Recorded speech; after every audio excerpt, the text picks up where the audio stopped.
Hello, friends. Welcome to Delta Rankers. Myself Shantanu. Yes. Next question related to UPSC examination.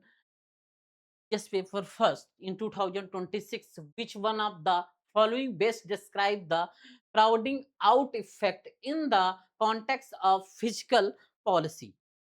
In the context of fiscal policy, a situation where private investment increases due to increased government spending due to increased government spending wrong because क्यों because in it is the opposite of crowding out. When private investment increase due to government spending, it is called the crowding in effect.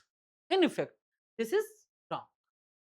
A situation where government borrowing leads to higher interest rates, which reduces private investment, is right. Right. Why?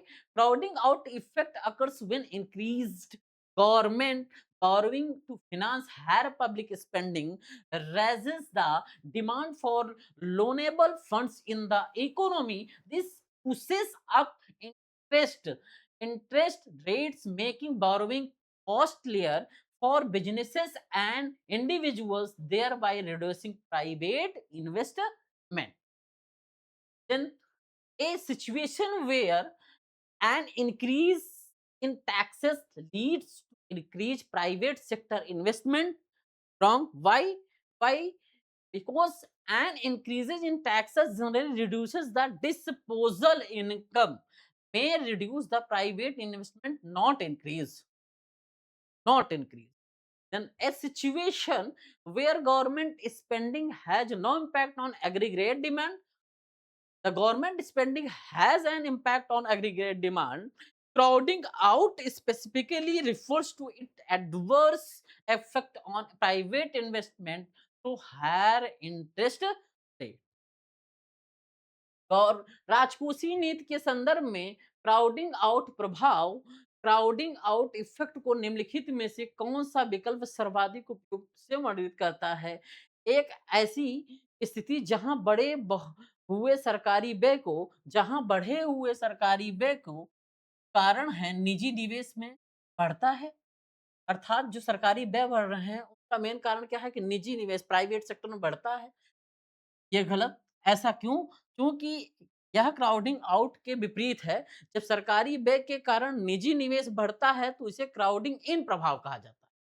सरकारी निवेश के कारण जब निजी निवेश बढ़े, ठीक है? निजी निवेश बढ़े, तो सरकारी व्यय बढ़ रहा है। सरकारी व्यय मतलब जैसे सब्सिडी में दे रहे हैं। अ, तो उनका क्या हो रहा है कि लोगों का निवेश बढ़ रहा है। तो ऐसे ही गवर्नमेंट जैसे-जैसे सब्सिडी दे रही है और लोग इन्वेस्टमेंट कर रहे हैं, तो उससे क्या होता है, क्राउडिंग इन इफेक्ट प्रभाव होता है, ना कि क्राउडिंग आउट इफेक्ट। वहीं पर देखते हैं ऑप्शन ऑप्शन बी, एक ऐसी स्थिति जहां सरकारी उधारी के कारण ब्याज दरों में वृद्धि होती है, जिससे निजी निवेश कम हो जाता है। सही बात है। अगर हम लोन लेने जाएँ और कह दें ऐसा है कि हम लोन तो देंगे, गवर्नमेंट कह दे कि हम लोन देंगे आपको ₹100 और ₹100 पे हम लगाएँगे ₹20 का ब्याज, तो क्या आप लोन लेंगे? नहीं लेंगे ना। और नहीं लेंगे तो वहाँ पे निजी निवेश क्या होगा? कम हो जाएगा और कह दें कि हम ₹10 आपको देंगे, लेकिन हम ब्याज आपसे लेंगे 50 पैसा।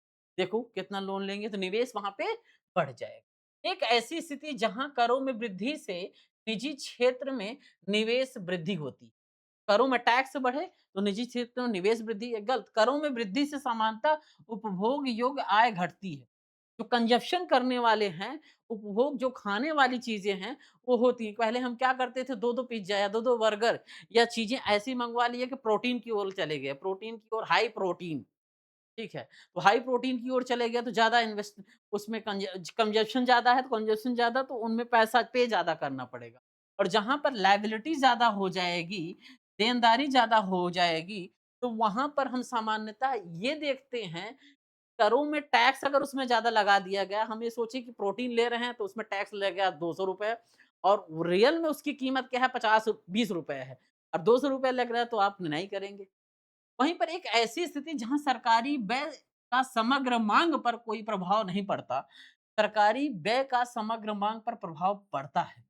क्राउडिंग आउट विशेष रूप से उच्च ब्याज दरों के माध्यम से निजी निवेश पर इसके प्रतिकूल प्रभाव को दर्शाता है। ठीक है? यहाँ तक समझ में आ गया होगा। Thank you.